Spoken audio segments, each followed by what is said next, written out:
오늘 우리에게 주신 하나님 말씀은 사도행전 1장 12절에서 14절입니다. 신약성경 사도행전 1장 12절에서 14절 우리 함께 읽겠습니다. 시작. 제자들이 감람원이라 하는 산으로부터 예루살렘에 돌아오니 이 산은 예루살렘에서 가까워 안식일에 가기 알맞은 길이라. 들어가 그들이 유하는 다락방으로 올라가 아니 베드로, 요한, 야고보, 안드레와 빌립, 도마와 바돌로메, 마테와 및 알페오의 아들 야고보, 셀로신 시몬, 야고보의 아들 유다가 다 거기 있어 여자들과 예수의 어머니 마리아와 예수의 아우들과 더불어 마음을 같이하여 오로지 기도에 힘쓰더라. 아멘. 오늘 새벽에 예배하신 하나님의 은혜가 우리 성도님들께 함께 하시기를 예수님 이름으로 축복합니다. 아멘. 자, 예수님은 이제 승천하셨습니다. 그리고 나서 지금 제자들이 무엇을 하고 있느냐가 중요합니다.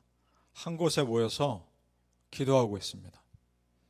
이것이 중요합니다. 성령님의 인도하심 바라보며 기도로 준비하고 있다는 것이 중요합니다. 자, 성도님들, 우리 크리스찬은 무엇을 하기 전에 항상 기도 먼저 하는 사람들입니다.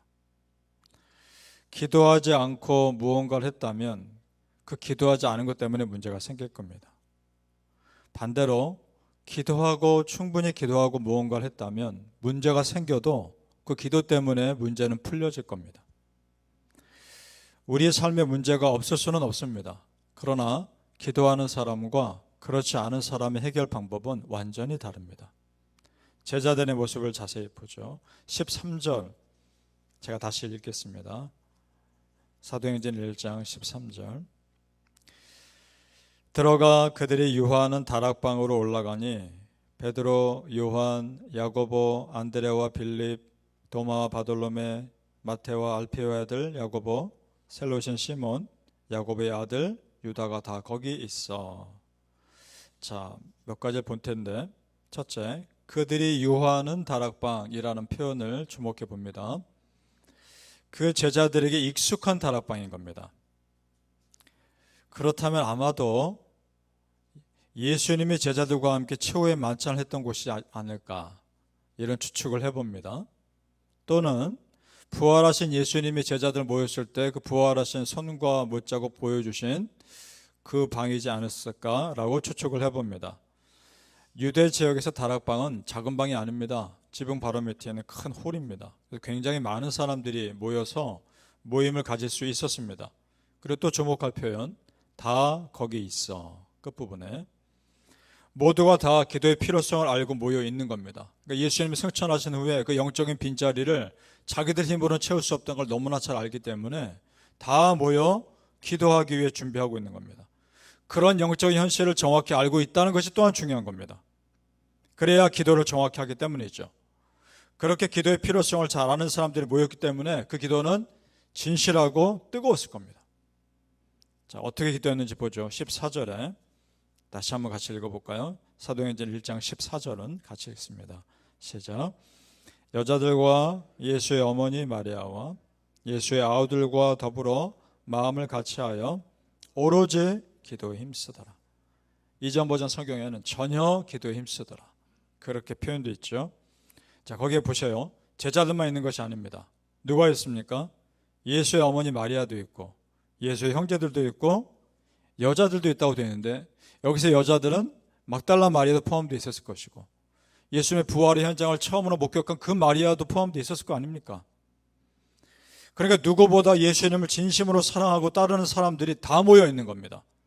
간절히 기도에 힘쓰고 있죠. 자, 이것이 사실상 예루살렘 교회의 시작입니다. 자, 기도가 교회가 처음 시작할 때라 생각해 보죠. 처음부터 큰 교회가 어디 있습니까? 몇 명의 사람들이 모여서 기도를 시작한 것이 교회의 시작 아닙니까? 처음에 그 멤버들이 모여서 기도를 하고 헌신하고 그들의 눈물과 수고가 있었기에 교회가 성장했을 거 아닙니까? 지금 이 모임이 예루살렘 교회의 시작인 겁니다. 얼마나 거룩한 모임입니까? 여기서 중요한 것은 마리아도 그들과 함께 기도하고 있다는 겁니다. 마리아도 그들 중에 일부가 돼서 함께 기도하고 있다는 겁니다. 사람들이 마리아에게 기도하고 있지 않습니다. 무슨 말입니까? 마리아는 숭배의 대상이 아닙니다. 그냥 똑같은 사람일 뿐입니다. 오직 우리의 경배의 대상은 하나님이요, 예수님이요, 성령님입니다. 믿습니까? 아멘. 성도님들, 어떤 사역을 하기 전에 우리 기도의 사람이 먼저 됩시다. 그 이유는 사도들 보면 압니다. 훌륭한 사도들 기도로 먼저 준비하고 있고 성령 하나님으로 충만해지기 위해서 먼저 기도로 준비하고 있지 않습니까? 바울 사도도 마찬가지였습니다. 다메섹으로 가는 길에 예수님을 인격적으로 만나죠. 그러고 나서 그가 바로 사역을 시작한 것이 아닙니다. 갈라디아서 1장 17절에 보니까 아라비아로 갔다고 되어 있습니다. 아라비아로 갔다가 다시 다메섹으로 돌아왔다라고 기록하고 있습니다. 아마도 그 아라비아에서 정확히 어느 지역인지 나왔지 않지만 기도로 준비하는 시간을 충분히 가졌을 겁니다. 그리고 우리가 기도하지 않고서는 하나님의 일을 할 수 없다는 걸 우리가 알 필요가 있습니다. 우리 믿는 자들은 기도하지 않고서는 주님의 일을 못합니다. 그것은 불가능한 일입니다. 영적인 하나님의 일을 하는데 내가 기도로 준비되지 않으면 100점 100패일 뿐입니다. 사무엘 선지자의 사역을 생각해 볼까요? 그가 영적인 지도자가 된 뒤에 제일 처음으로 한 사역이 미스바의 백성들을 다 모아놓고 기도 집회를 엽니다. 그리고 그가 이런 유명한 말을 하죠. 사무엘상 12장 23절에 나는 너희를 위하여 기도하기를 쉬는 죄를 여호와 앞에 결단코 범하지 아니하고, 기도하기를 쉬는 것을 죄라고 여길 정도로 영적으로 예민한 사람이었습니다. 바라기는 우리 성도님들이요, 어둠의 영들이 여러분을 절대로 틈타지 못하도록 기도의 울타리를 여러분 삶에 치시기를 예수님의 이름으로 축복합니다. 아멘. 그렇게 기도하면서 그들이 처음으로 한 것은 무엇인가? 사도를 세우는 일을 합니다. 그저 지금까지는 예수님을 세웠지만 이제는 예수님이 눈에 안 계시기 때문에 그 공동체가 사도를 한 사람을 세울 필요가 있었습니다. 왜냐? 사도 중에 한 사람이었던 가룟 유다가 예수님 배신하고 스스로 목숨을 끊었기 때문에 그 빈자리를 채울 필요가 있었던 겁니다. 15절로 내려가 보시죠. 사도행전 1장 15절 같이 있습니다. 시작. 모인 무리의 수가 약 120명이나 되더라. 그때에 베드로가 그 형제들 가운데 일어서서 이르되, 자, 120명의 크리스찬들이 모여 기도하고 있습니다. 그러니까 그 자리에 모이지 않은 가족들까지 합치면 적어도 200명입니다. 그러니까 일할 일꾼들이 많이 필요했겠죠. 자, 그런데 보세요. 누가 지금 이 일을 주도하고 있습니까? 베드로입니다. 베드로도 예수는 배신했던 또 한 명 아닙니까? 그 베드로가 또 다른 배신자 가룟 유다의 빈자리를 채우고자 지금 그가 앞장서서 일하고 있지 않습니까? 보세요. 이것 또한 하나님의 은혜 아닙니까? 그 배신했던 베드로가 다시 회복해서 기도하는 무리 가운데 있는 것도 은혜고, 지금 그 공동체에서 베드로를 다시 받아준 것도 은혜입니다. 만약 가룟 유다가 살아있고 그가 회개했다면 그 공동체는 가룟 유다도 받아줬을 겁니다.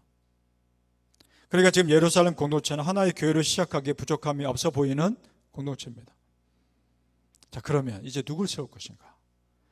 오늘 사도행전 1장 21절 22절을 읽어보면 조건이 나오는데, 이 땅에 예수님이 계실 때 예수님과 함께 있었고 자기 제자들과도 함께 있었던 그런 사람 중에 한 사람을 세우려고 정합니다. 그래서 두 사람을 후보로 정합니다. 그리고 어떻게 하느냐? 그 다음에 어떻게 하느냐? 그 다음에 내용이 24절에서 26절인데 우리 같이 읽어보죠. 기도로 그들이 사도를 뽑는 내용이 나옵니다. 사도행전 1장 24절에서 26절 같이 있습니다. 시작. 그들이 기도하여 이르되 무사람의 마음을 아시는 주여, 이 두 사람 중에 누가 주님께 택하신 바 되어 봉사와 및 사도의 직무를 대신할 자인지를 보이시옵소서. 유다는 이 직무를 버리고 제 곳으로 갔나이다 하고 제비 뽑아 마띠아를 얻으니 그가 11사도의 수에 들어가니라. 아멘. 자, 두 명의 후보를 놓고 공동체가 간절히 기도합니다.